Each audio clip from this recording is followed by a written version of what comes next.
আসসালামু আলাইকুম। সবাই কেমন আছেন? আজকে চলে আসলাম সিলেট জেলার জৈন্তাপুর উপজেলার লালাখাল।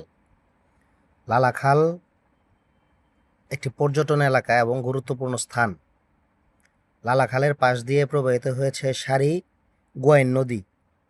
সেই নদীতে অসংখ্য বাঁক রয়েছে। নদীটির কূলে পাহাড়ি বন, চা বাগান এবং নানা প্রজাতির বৃক্ষরাজি রয়েছে।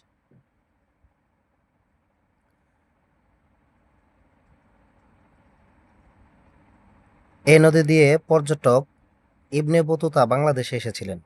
জায়গাটার নামের সঙ্গে খাল শব্দ যুক্ত হলেও এটি মূলত একটি নদীরই অংশ। নদীর নাম সারি কেননা চেরাপুঞ্জি পাহাড় থেকে বেয়ে আসা পানি গড়িয়ে চলেছে লালাখাল দিয়ে। চলেন আমার সাথে থাকুন, ঘুরে দেখা যাক, প্রাকৃতিক পরিবেশটা অনুভব করা যাক। সবাই আমার জন্য দোয়া করবেন, সাথে থাকবেন, আর ভালো ভালো ভিডিও পাওয়ার জন্য আমার ভিডিওগুলোতে লাইক, কমেন্ট এবং শেয়ার অবশ্যই করবেন।